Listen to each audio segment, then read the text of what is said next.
the little mic a little closer to you so we can hear you. What is Okay, so what is blood? What does it mean to you when they say blood is thicker than water? I mean, okay. So the obvious, for me would be family is more important than anything. Those that are attached to you by blood, or those that are part of you by blood, are more important than anything else in the world. But here's the thing: we've all heard this saying before. And I heard this saying when I was young, like most people, but you take it for granted and you put it to the side and you say, okay, yeah, blood's thicker than water. Okay, I'm smart. Continue. Until you realize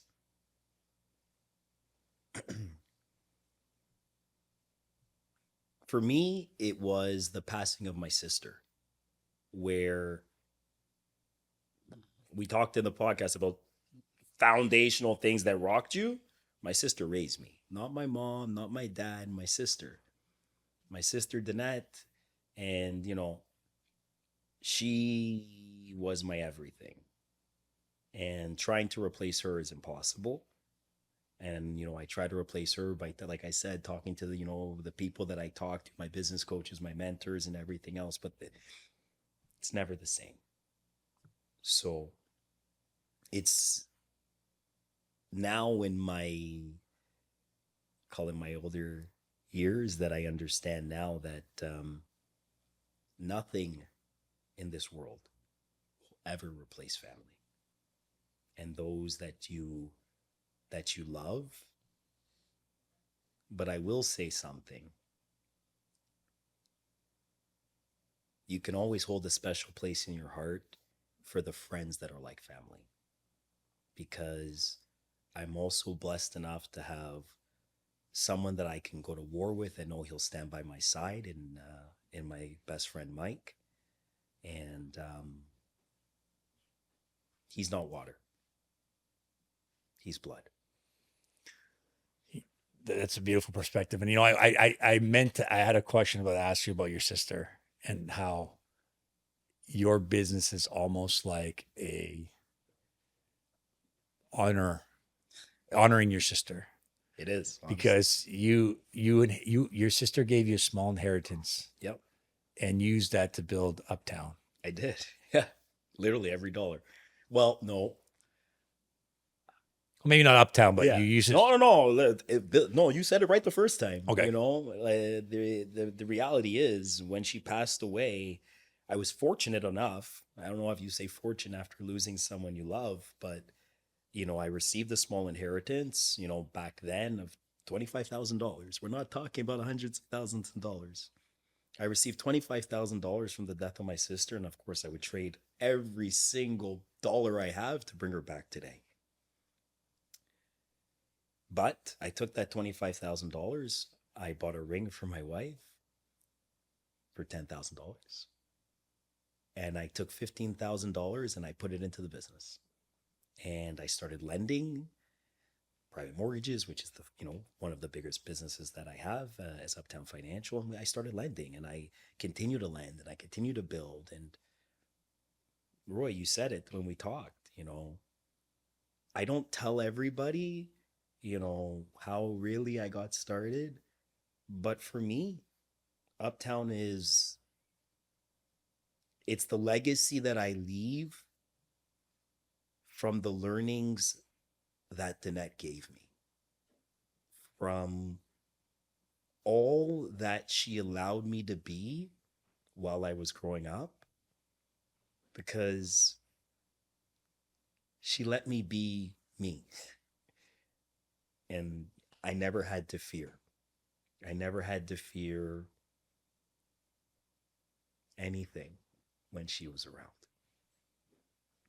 Maybe you should change Uptown to the net lending or net financial.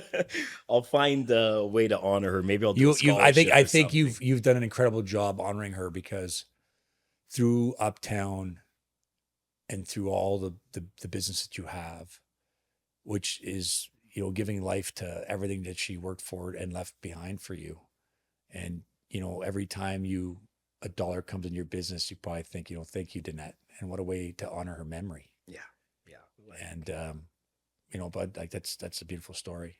Thank you. So let me come on the mic for a second. So a lot of people are wondering, well, Roy, what is this exactly? Is this an episode? Is this not an episode? I think it's important to let people know about the Integrity Project, and sometimes we just let the cameras roll. This is more of a side conversation that was probably worth recording. And the reason why I asked the question of what does blood being thicker than water mean to you? And I think a lot of us have a certain thing as, no matter what, you got to stick by your family. And, and I think that my perspective on blood being thicker than water is the fact that I can have somebody who's shed blood with me in war. We fought together, we've done everything together. And that is what brings us together as brotherhood, if you want to call that. Water represents the water of the womb. And just because it's your brother, just because it's your son or your sister or your father and your mother, doesn't mean you have to have a relationship with them if they do not serve you. Man, you just hit a huge point. I'll let you finish, but yes. And I see people who have these unbelievably disrespectful family members, and they tolerate their behavior. Yeah. And they're miserable and they resent the shit out of them, and they can't find happiness because they go, I got to deal with these people. And I say to them, it doesn't matter who they are. If they do not serve you, they're not being respectful, they're not doing the things that are within your own boundaries and integrity, you have to let them go. Yeah. And here's what I would say to continue that. And give them time to repent. Yeah. Right? Yeah. Give them time to repent. If they're willing, I'm not saying close the fucking door on them. No. What I'm saying is you have to give them a moment to go and repent and change their ways in order to get to earn a place back. Yes. Within your heart and your family. Yeah. I would say two things. One, there's nothing wrong with having the difficult conversation with your family, your friend, whoever this person might be in your life. Because you need to have the difficult conversation with whoever this person might be, your mother, father, sister, brother, whoever this might be. It's okay. And give them the opportunity to discuss with you, whatever it is. But like I learned in business and in life, everybody that you meet, everybody that you come across kind of serves a purpose. And I look at business and life kind of like rocket ship. You have the two, massive rockets, propellers at the side, and, they help you take off, and they serve their purpose to get you as high as they can get you. But eventually they fall off. And that's okay, because maybe that's where they were supposed to help you get to. And maybe that is their story, their journey, I say everybody serves a purpose. They have a purpose in your life, right? And as my wife said, they're there for a day, a season. Yeah, a reason, a season, or a lifetime. There you go. Yeah. Reason, a season, or a lifetime. Yeah. And, again, are we wise enough to understand? But you can't hold on to someone and try to take them with you as you're trying to get to space. It just won't work. So let me ask you guys something here. I'm going to change gears for a second, and I'm going to talk about your actual careers, which are in the mortgage world. How can we help people navigate the turmoil mentally, physically, and emotionally on what their next steps are in a very volatile situation? I actually want to spin things and ask you guys that question. Oof. You want to go first, Roy? I believe that your world is what you make of it. 100%. If you see this as a volatile, I can't, like, then that's what you're gonna get. If you're looking at you look at stock markets down 900 points today, and SpaceX is coming, and Bitcoin's down to or $90,000 from the highs, and then everything's a disaster. No. Opportunity. So how you see it? So at the end here, people say like, you know what? This fucking real estate market's fucked. The housing prices are this, that, the other. Look, hey guys, it's a market. Mm-hmm. Sometimes there's more demand for the market than others. So you have to realize two things. Number one, you have to be realistic. Mm-hmm. I asked my client a question. He goes, I got an offer. And I'm like, let me ask you a question. I said, would you buy your house for the price you're asking for it? He's like, no. Then how can you expect somebody to pay that price for it? Like, look at it this way. If you came in, how much you offered, like that's the way you have to look at it. Yeah. And I understand that the loss hurts. At the high, my house was worth $4.5 million. Perfect. And now it's worth 900. So guess what? Did you sell for $4.5 million? It was never worth that. Exactly. So your perspective of value is different than the cost, right? So if you look at the world as it's falling apart, it's a disaster, that's exactly what you're going to get. Agreed. And you know what? Okay, listen, I'll leave names out of it. Why not? Throw a name out there. No, because I don't want anybody attacking me. I'm only kidding. But You can use my name if you want. Here's what I'm gonna say in response to that. There's a lot of people that are online screaming about, the economics right now. The real estate market right now is terrible. Now's a crappy time to be in real estate. Now's a crappy time for everything. Butler. But the reality is this. Life is what you make it. 100%. I look at today's market as opportunity because a wise man once told me, if you want to do well in life, you should look at what the herd is doing and often Do the opposite. do the opposite. And I got to say this one thing. Everyone looks at this market right now, and I look at it as a relief. Because, as busy as we were in 2021 and 2022, every deal got underwritten about 15 times. Mm-hmm. And you're like, what does that mean? Same person goes and puts an offer 15 different times, keeps losing, and their price point got bigger and bigger and bigger and bigger and bigger. And a lot of those clients I talked to over the years, and they're like, I wish I would have bought this place. And I'm like, well, why not? And he goes, well, there's no parking. I thought it was going to be a big deal. And now I have a baby, and like my wife's got to park around the corner, and we grocery shopping. And if I knew that, I would never buy. And people have time to breathe. You go into a house, you look at it. Yeah, this is really nice. Yeah. Take a walk around the neighborhood. Come back next week. It's still for sale. You looked at 3 other ones, 4 other ones, 5. You know what? This is the one. The guy puts an offer in. You get a fair price. The other guy's happy. You're happy. And the whole transaction, besides the disaster of the back end service from the banks and lenders, goes pretty smoothly. Yeah.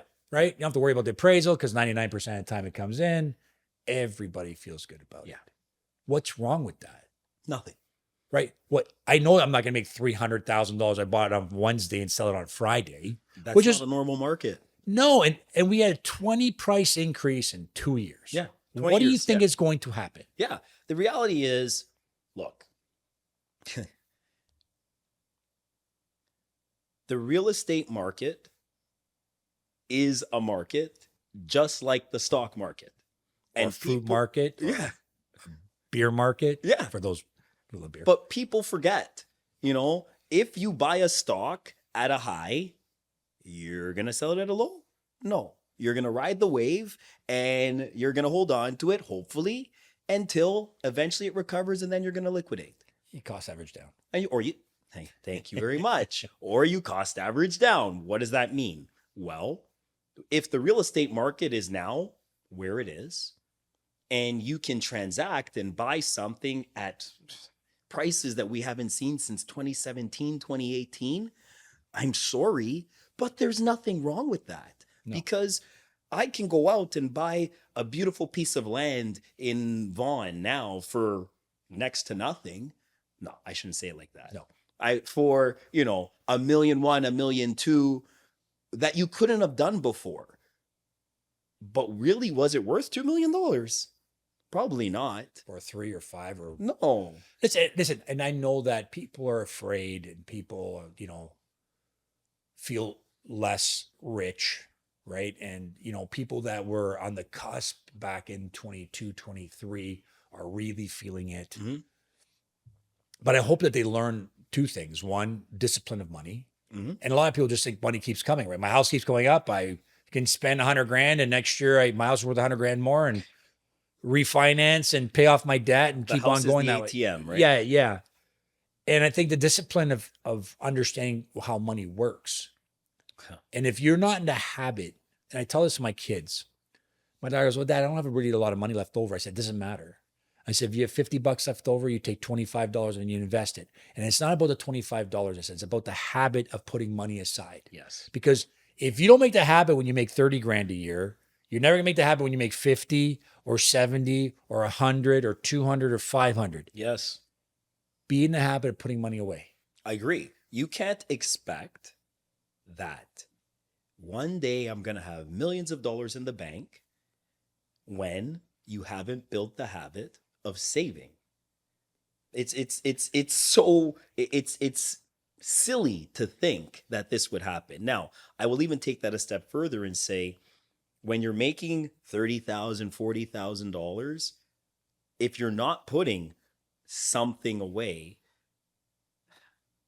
when you start making more money, you're going to have the same bad habits. Spending it all. Exactly. Which people say, well, again, I take us back kind of to the last question. Well, people say, well, it's inaffordable today's market. We can't buy a home. We can't qualify. I'm sorry. It's about affordability, not what you want. What can you afford? And my first home was a townhome I paid $337,000 for. I didn't overextend myself. I didn't try to keep up with the Filiomenis, as I like to say, my best friend's last name.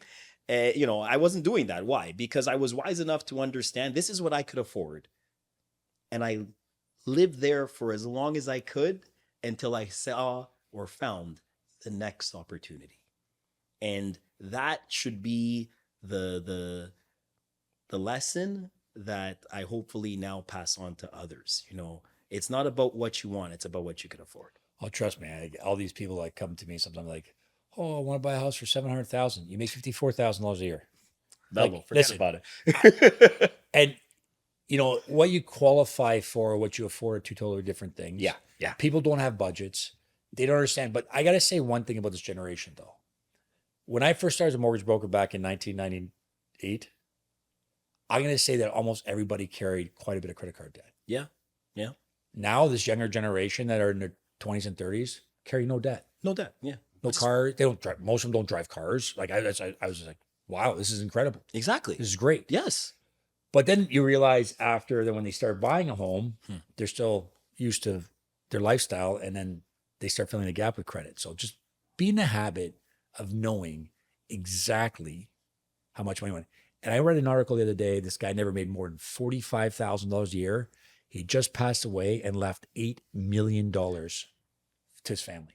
I believe it, because it's not even about what you make, it's how much you keep. And I tell my kids this, you got to look at money as little workers. Okay. In the beginning, you don't have a lot of workers. You don't have a big factory. Mm-hmm. You put $1, now you have you and this little dollar working for you. Yes. And then it'll be $2 and $4. And as time goes on, it starts making more little workers. And over time, it compounds. A 2 becomes 4, the 4 becomes 8, 8 becomes 16, and moves on and on. So it's getting the habit of getting your money to work for you. Stop working for your money. Yes, preach, Roy, because I tell everybody this all And the time. before we say amen for the final time, since this is a new little side episode called Keep the Cameras Rolling, which I like a lot. Keep the cameras rolling. I do have one very generic, off-the-record question for both of you. And you have been on a lot of podcasts. Okay. Sure. And you do your own. Yes, you do. You have been doing this podcast for quite some time, and you've been on others, such as yourself. Well, how does it feel for you guys to be in front of the cameras, the lights, talking not off the cuff, but still on camera? How does it make you feel? Do you change your mindset, or do you just say business as usual? I'm just going to talk like I normally talk. I gotta say that I normally talk the way I normally talk, but I also have a certain respect of things that I can talk about and can't talk about just because there's people involved and you don't want to hurt you don't want to, how about this way? I would have to get permission to see how deep I can dive in that situation. But most of the times for me, I have no shame in my story. So I'll talk about whatever. Yeah. I mean, we've had your podcast, my podcast. At the end here, we all are imperfect. We all fuck up. We all have certain addictions. We all have things that we use to numb the pain of our wounds. And the only thing I tell you is there is so much freedom when you learn to accept who you are and where you are today. So true. And as soon as you can accept yourself, understand that the trajectory of change accelerates every day because that person that you were, the person that's calling you to be that version of yourself, right now seems so far apart. But as you get to know that person, you get closer to him, your whole life begins to change because you begin to change. Mm-hmm. It has nothing to do with the outside world. I'm not waiting for things to come to me from the outside to say, hey, as soon as I get this, I'm going to be okay. No. Like I am good. I am whole. The other day I sent a message to my wife just because I had this beautiful feeling that, you know what, I am so grateful that you're in my life. Yeah. You do so much for me. You make me feel heard. You make me feel seen. You make me feel loved. I love you so much. And I just want to let you know that. And sharing that, I wouldn't want to fucking share that. Like, why want to be a pussy about that? You know what? Come chase me. You should tell me how much you love me, how great the fuck I am. You know what? Yeah. And what about for yourself? Since you are in the limelight quite a bit. Okay. Here's what I'll say. So what was the question? Do I change? No. So basically the question is like you guys are in front of the cameras, the lights, on the mic. You have someone, a producer, watching you speak. Yeah. This is definitely not normal. No. But when you do sit in the hot seat, or sometimes you're in the host seat, Mm-hmm. do you still act the way you would normally act if the cameras were off? Or do you just plug in? Yeah. So, okay. I'm me unapologetically. And, the old Clyde would, put on the suit, put on the tie, shave the head and, and be, Bay Street Clyde as they knew me. Right. But we're talking 15 years ago. But that's 15 years ago. Okay. Right. The new Clyde, the Clyde that you see today, I'm me. I don't change. I don't pivot. I don't hold back. I laugh freely. I love openly. Would you say that your roots are more implanted now? That Yes. your feet are more stable? Oh, so much more. There you go. Yeah, so much more. I think that you get to a certain point in your life that judgment doesn't really matter. No, but it's But and I'm gonna say the judgment, like I am who I am. yeah. And I think that I'm a really good human being. I try to see you and accept you from where you're at. Like I gotta say that sitting here having conversations like this, actually I enjoy because it gives me the opportunity to sit and just chat. And then I know that it's good to share because a lot of people go through shit that I've been through, you've been through, that people have been through, and they want to make sure they don't feel alone. And I think a lot of us are so intended for people to hear who we are that when you meet that person, all I do is fucking yak, fucking da da da, great I am, fucking this and that. No, I'm not that guy. No, you're not that guy. No, I'm not saying that you're not that guy. But yeah. But I'm saying that because they're so desperate to be heard, they forget that God gave them 2 ears and 1 mouth. And if people tell me this all the time, like, Roy, you have such a calming demeanor and you sit and you actually are interested in what I have to say. And I said, like, of course I'm interested in what I have to say because you have something important to say and I'm willing to hear it. Mm-hmm. And then they'll ask me a question. I'll answer the question and make it a dialogue, not so much about how great I am and all the accomplishments that I have. And like, I'm beyond my ego now. Yes. Right. Like do I really want to talk about myself? I really don't have a desire to talk about my story. I don't want to talk about me. I Yeah. want to know about you. Yeah. But then, but then you have this flow through that goes back and forth. Like me learning something about you And taking it back, like, I can't believe Clyde went through that. And like, and look where he is now, right? And it gives me inspiration to ask deeper questions. And I think that's the key thing of dialogue is the fact that when you're at home, like this is a podcast, so you have to kind of feel obligated to keep the conversation flowing. But when you're home, why don't you do the same thing with your wife or your kids? Yeah. And I know that kids are like, listen, I had like between me and Lamb, I have 5 kids, but my kids like, hey, how's school? Good. Good. And like kids don't want to be engaged. Yeah. I pull it out of them though. Right. But you have to start playing. So what happened at school? Yeah. Oh, Susie fell. Oh, like then you have to ask like people, did she hurt her knee? Did you like, you got to get the little things out of them. Right. But that's the way when you get home, you probably treat your wife or your husband or whatever.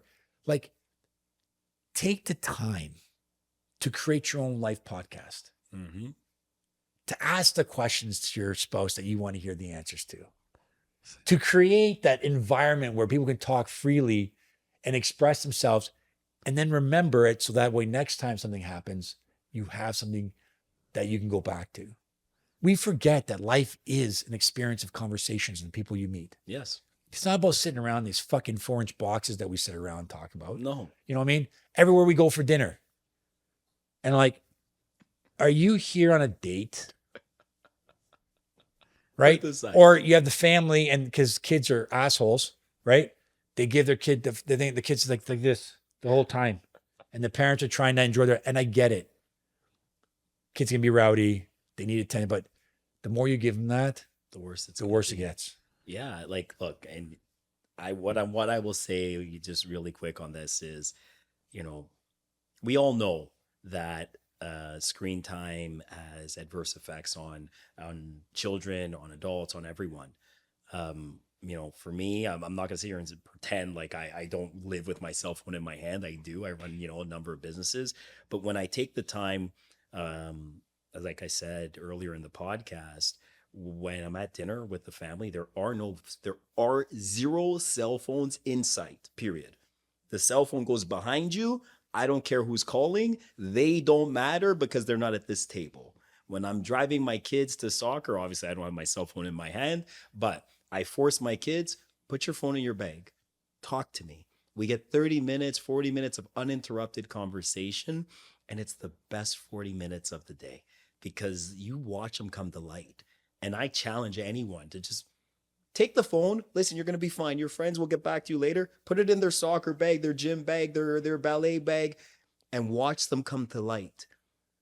Clive, this is 30 minutes of behind. Let the cameras roll, man. This is my last point. When I was a kid, we had one phone in the house. And everybody, when you became a teenager, everyone wants to talk to boyfriends, girlfriends, or call. There was no voicemail. There was nothing. They call back. Yeah. Right? If no one's home. And the funny thing is, if you weren't home, you didn't even know the phone rang. Did it matter? No. Like, are you aware? Like, I mean, honestly. And then came, call waiting. Right? Then you beep, beep. Oh, hang on a second. Distraction. Right. Or if they call us busy, you call again, wait, call again, wait. It's always busy. Oh, well. You move on. Next day you call. When I first started, I still got messages in the little pink piece of paper in my real estate office that they would put in my slot. I know I loved about it.